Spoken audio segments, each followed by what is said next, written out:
Hello friends. GS for all aspirants के इस online platform पर आप सभी का स्वागत है। आज हम एक नए टॉपिक, एक नए चैप्टर को पढ़ेंगे जिसका नाम है प्रस्तावना, प्रीएम्बल। प्रस्तावना को पढ़ने से पहले हम प्रस्तावना के बारे में, प्रस्तावना को जानेंगे, थोड़ा सा इसके बारे में समझेंगे तो हम प्रस्तावना को आगे पढ़ेंगे। तो प्रस्तावना है क्या? आज का ये जो हमारे संविधान में प्रस्तावना है, इसे पंडित जवाहरलाल नेहरू द्वारा संविधान सभा में 13 दिसंबर 1946 को उद्देश्य प्रस्ताव के रूप में प्रस्तुत किया गया था और इसी उद्देश्य प्रस्ताव को 22 जनवरी 1947 को उद्देशिका के रूप में संविधान सभा द्वारा स्वीकार किया गया और आज यही उद्देशिका हमारे भारतीय संविधान में प्रस्तावना के रूप में या उद्देशिका के रूप में जाना जाता है। अब हम जानेंगे कि ये प्रस्तावना क्या है, प्रस्तावना क्यों महत्वपूर्ण है। तो प्रस्तावना हमारे भारतीय संविधान का एक सार है, एक परिचय के रूप में जाना जाता है। प्रस्तावना बहुत ही महत्वपूर्ण टॉपिक है, बहुत ही महत्वपूर्ण चैप्टर है। इसमें से यह एग्ज़ाम के पॉइंट ऑफ व्यू से भी काफ़ी महत्वपूर्ण है। तो एक और इम्पॉर्टेंट बात कि सर्वप्रथम अमेरिका के संविधान में प्रस्तावना को सम्मिलित किया गया था। अमेरिका के संविधान से ही कई अन्य देशों ने इसे अपने संविधान में अपनाया और उसके बाद जिनमें से हम भी हैं, यानी हमारे भारत ने भी इस प्रस्तावना को अमेरिका के संविधान से ही लिया है।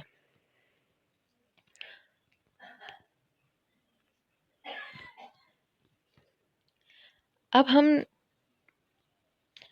प्रस्तावना के बारे में या प्रस्तावना को पढ़ेंगे कि प्रस्तावना,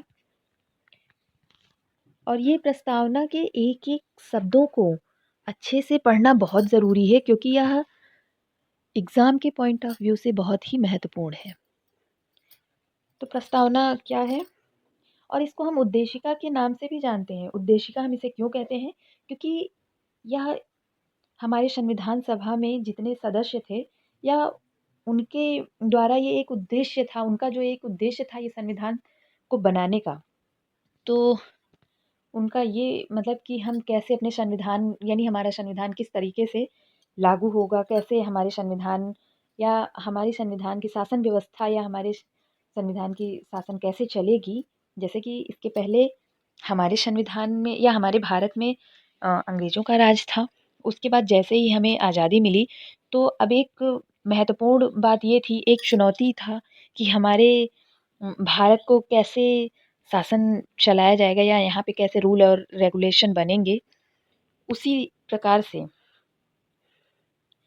यह प्रस्तावना, इस प्रस्तावना को हम उद्देशिका भी कहते हैं। चलिए अब हम इसको पढ़ते हैं।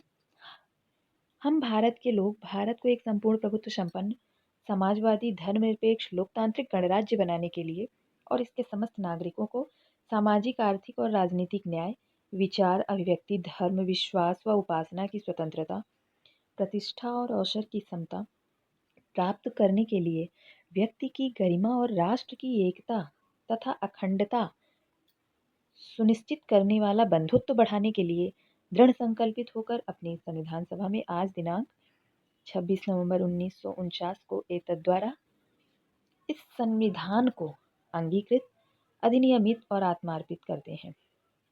देखिए यहाँ पे एक एक शब्द बहुत ही महत्वपूर्ण है। तो इसमें सबसे पहले हम ये जानेंगे कि यहाँ पे जो शब्द लिखे गए हैं ये कैसे महत्वपूर्ण है और एग्ज़ाम के पॉइंट ऑफ व्यू से भी कैसे महत्वपूर्ण है या एग्ज़ाम में किस प्रकार से क्वेश्चन बनते हैं। तो हम भारत के लोग, ये शब्द, ये जितना लिखा है बहुत ही महत्वपूर्ण है। हम भारत के लोग, भारत को एक संपूर्ण प्रभुत्व, यहाँ पे एक बात ध्यान ये दीजिएगा, भारत शब्द को कितनी बार यूज़ किया गया है या कितनी बार उल्लेखित किया गया है? तो 2 बार। कभी कभी ऐसे क्वेश्चन बन जाते हैं कि भारत शब्द कितने बार उल्लेखित है या भारत शब्द का उल्लेख कितनी बार किया गया है। तो हमारी प्रस्तावना में भारत शब्द का उल्लेख 2 बार किया गया है। अब हम यहाँ पे कुछ महत्वपूर्ण शब्दों को जानेंगे और उन शब्दों को जानने से पहले एक बात हम यह जानेंगे कि हमारा जो मूल संविधान था उसमें कुछ शब्द नहीं थे।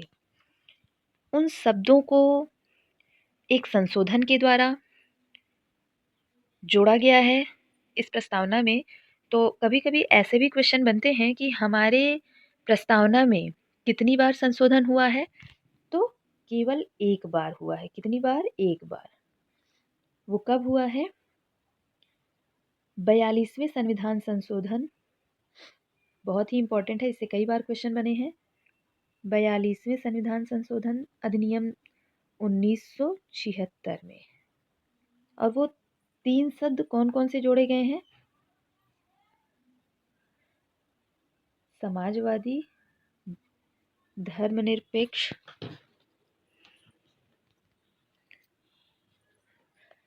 और अखंडता। समाजवादी, धर्मनिरपेक्ष और अखंडता। ये 3 शब्द बहुत ही महत्वपूर्ण है, समाजवादी, धर्मनिरपेक्ष और अखंडता। इसको 42वें संविधान संशोधन अधिनियम 1976 के द्वारा जोड़ा गया है। चलिए, एक क्वेश्चन इसमें ऐसे भी बनते हैं कि इस संविधान को संविधान सभा द्वारा कब अंगीकृत, अधिनियमित और आत्मार्पित किया गया? 26 नवंबर 1949। ये डेट बहुत ही महत्वपूर्ण है, इसको ज़रूर याद करिएगा। बहुत ही महत्वपूर्ण है क्योंकि इससे कई बार क्वेश्चन बने हैं कि संविधान सभा द्वारा हमारे संविधान को कब अंगीकृत, अधिनियमित और आत्मार्पित किया गया? तो 26 नवंबर 1949 को। इसमें कुछ शब्द हैं जैसे अंगीकृत, अधिनियमित और आत्मार्पित। तो यहाँ पे अधिनियमित का क्या मतलब है? अधिनियमित मतलब जब हमारा संविधान बना और संविधान सभा द्वारा इसे जब स्वीकार किया गया, तो इसमें कुछ ऐसे आर्टिकल थे जो स्वीकार करते ही लागू हो गए थे और कुछ 1950 में लागू हुआ था। तो इसीलिए कहते हैं कि अधिनियमित, यानी कुछ शब्द तुरंत, कुछ आर्टिकल, कुछ अनुच्छेद तुरंत लागू हो गए थे, इसीलिए कहते हैं इसे अधिनियमित। आत्मार्पित मतलब हम इसको आत्मा से अर्पित करते हैं, अपने मन के अंदर, अपने आत्मा के अंदर अर्पित करते हैं। इसीलिए प्रस्तावना बहुत ही महत्वपूर्ण है और इस प्रस्तावना में कुछ बहुत ही मुख्य शब्द हैं, उसको जानना ज़रूरी है। और इन शब्दों को जानने के बाद यदि हमें अपने संविधान को समझना है या हमें अपने संविधान को जानना है, तो इसके लिए इन शब्दों को जानना बहुत ही ज़रूरी है। चलिए, आइए अब हम जानते हैं इन संविधान के मुख्य शब्दों को कि इसके अर्थ क्या है। जैसे एक शब्द है संपूर्ण प्रभुत्व संपन्न। संपूर्ण प्रभुत्व संपन्न का क्या मतलब है? यानी कोई भी देश जो अपने आंतरिक और बाह्य मामलों में बिना किसी बाहरी दबाव के निर्णय लेने में सक्षम हो। यानी हमारा भारत देश, जैसे आज, इसके पहले तो हम अंग्रेज़ों के गुलाम थे। अंग्रेज़ों द्वारा जो कानून बनाई जाती थी, अ, उसको यहाँ पे लागू किया जाता था और उसे हमें मानना या उसको हमें मानने के लिए बाध्य किया जाता था। तो आज ऐसा नहीं है। आज हम अपने निर्णय खुद लेते हैं, हम अपने निर्णय लेने में सक्षम हैं। संपूर्ण प्रभुत्व संपन्न का मतलब ही यही है कि हम अपने विदेशी नीति को किन देशों के साथ रखना चाहते हैं या हम अपने अ, व्यापार को किन देशों या व्यापारिक संबंध किन देशों के साथ रखना चाहते हैं या किन देशों के साथ नहीं रखना चाहते हैं, हम इन सभी निर्णय को लेने में सक्षम हैं। कोई बाहरी दबाव नहीं है। संपूर्ण प्रभुत्व संपन्न का मतलब समझ में आ गया होगा। अब हम समाजवाद की बात करेंगे। समाजवाद का मतलब है उत्पादन के साधन पर समाज का सामूहिक नियंत्रण। अर्थात समाजवाद का मतलब ये है कि अब हम किसी भी भेदभाव को दूर करके, असमानता को दूर करके, अब हम सभी को समान रूप से सामूहिक नियंत्रण, यानी जो उत्पादन के साधन पर समाज का सामूहिक नियंत्रण हो। धर्मनिरपेक्ष का अर्थ है, धर्मनिरपेक्ष का यानी राज्य धार्मिक मान्यता के अनुसार संचालित नहीं होगा। यानी राज्य का कोई एक विशेष धर्म नहीं होगा, राज्य किसी एक विशेष धर्म को नहीं मानेगा और राज्य के लिए सभी धर्म समान होंगे। यानी ना वो किसी हिंदू, मुस्लिम, अर्थात ऐसे किसी भी विशेष धर्म को नहीं मानेगा, उसके लिए सभी धर्म समान हैं। लोकतांत्रिक का अर्थ क्या है? लोकतांत्रिक का अर्थ अर्थात सर्वोच्च शक्ति जनता के हाथ में है। जैसे कि आपने यहाँ पे प्रियम्बल के बारे में पढ़ा था कि हम भारत के लोग, यानी भारत को संपूर्ण प्रभुत्व संपन्न ये सब जितना ये दिया है कि बनाने के लिए, क्या-क्या बनाने के लिए? संपूर्ण प्रभुत्व संपन्न, समाजवादी, धर्मनिरपेक्ष, लोकतांत्रिक गणराज्य बनाने के लिए। कौन? भारत के लोग। अर्थात यहाँ पे एक ध्यान देने योग्य बातें ये हैं कि संविधान का जो मूल स्रोत है, उसे जो शक्ति है कहाँ से मिल रही है? भारत के लोगों के द्वारा यानी जनता के द्वारा। यानी सर्वोच्च शक्ति किसी एक में नहीं निहित है, अर्थात वो पूरे जनता के हाथ में है, यानी सभी लोगों के हाथ में है, वो जनता के हाथ में है। तो लोकतांत्रिक का अर्थ आई होप सब समझ में आया होगा। और गणतंत्र का मतलब ये है कि राजनीतिक संप्रभुता लोगों के हाथ में। यहाँ पे लोकतांत्रिक और गणतंत्र दोनों बहुत ही डिफरेंट है, दोनों शब्द का अर्थ भी अलग है। कभी-कभी हम लोग ऐसे पढ़ते हैं तो लगता है कि इन दोनों का अर्थ समान है, लेकिन ऐसा नहीं है। लोकतांत्रिक शब्द को पढ़ने से ही समझ में आ रहा है कि लोकतांत्रिक अर्थात लोगों का तंत्र, लोगों के द्वारा चुनी हुई सरकार का तंत्र। और गणतंत्र का अर्थ यह है कि यहाँ पे जो दो शब्दों को ध्यान में दीजिएगा, यानी जो हमारे देश के जो मुखिया हैं, जो बड़े आदमी हैं, जो जैसे कि राष्ट्रपति का जो पद है, वो वंशानुगत ना होकर यानी वंशानुगत नहीं होगा। और उसकी जो पदावधि है, वो एक सीमित समय के लिए होगी, अर्थात जैसे 5 वर्ष। अभी वर्तमान में है 5 वर्ष, यानी राष्ट्रपति का पद वंशानुगत नहीं है, वह 5 वर्ष के लिए है। अब लोकतंत्र और गणतंत्र का मतलब समझ में आ गया। चलिए अब हम आगे बढ़ते हैं। न्याय। न्याय, कितनी न्याय की बात की गई है? 3। कभी-कभी ऐसे क्वेश्चन पूछ लेता है कि हमारे प्रस्तावना में कितनी न्याय की बातें की गई हैं? 3 न्याय, सामाजिक, आर्थिक और राजनीतिक। सामाजिक, आर्थिक और राजनीतिक। ये तीनों न्याय को हमने कहाँ से लिया है? रूस की क्रांति से। चलिए आगे हम बात करते हैं स्वतंत्रता। स्वतंत्रता कितनी है? 5। विचार, अभिव्यक्ति की स्वतंत्रता, विश्वास, धर्म और उपासना की स्वतंत्रता। पहली बात तो हम स्वतंत्रता का मतलब समझेंगे। लोगों की गतिविधियों पर किसी प्रकार की रोक-टोक की अनुपस्थिति। स्वतंत्रता का मतलब ये है कि हम अपने विचार, अभिव्यक्ति, विश्वास, इन यानी विचार को व्यक्त करने के लिए विश्वास, धर्म, हम किसी भी धर्म को मान सकते हैं, यानी कोई हमारे ऊपर बाध्य नहीं है कि तुम किसी एक ही विशेष धर्म को मानो, ऐसा कुछ भी नहीं है, कोई बाध्य नहीं है। हम अपने सक्षम से या हम अपने मन से किसी भी धर्म को मान सकते हैं, कोई भी उपासना या किसी भी देवी देवता का हम, चाहे कृष्ण, राम, किसी भी देवी देवता का हम उपासना कर सकते हैं, इसमें कोई बाध्य नहीं है, कोई रोक-टोक नहीं है। इसीलिए कहा जाता है कि हम संविधान की प्रस्तावना को पढ़ने से ही हमारे संविधान निर्माता का जो अ, मूल उद्देश्य है वो समझ में आता है। तो हमारी प्रस्तावना में स्वतंत्रता, समता और बंधुत्व के ये जो 3 शब्द दिए हैं, स्वतंत्रता, समता और बंधुत्व, इनके आदर्शों को मैंने कहाँ से लिया है? हमने कहाँ से लिया है? फ्रांस की क्रांति से। समता का अर्थ है समाज के किसी भी वर्ग के लिए विशेषाधिकार की अनुपस्थिति और बिना किसी भेदभाव के हर व्यक्ति को समान अवसर दिए जाएं। यानी सभी को एक समान अवसर मिले, किसी विशेष व्यक्ति को विशेषाधिकार नहीं हो, यानी सभी वर्ग के लिए कोई भेदभाव नहीं हो, सबके लिए समान अवसर मिले, सबको समान अवसर प्रदान किए जाएं। और बंधुत्व का अर्थ है भाईचारे की भावना। उम्मीद करती हूँ कि ये सभी शब्द आपको अच्छे से समझ में आए होंगे। चलिए अब हम प्रस्तावना का महत्व समझेंगे।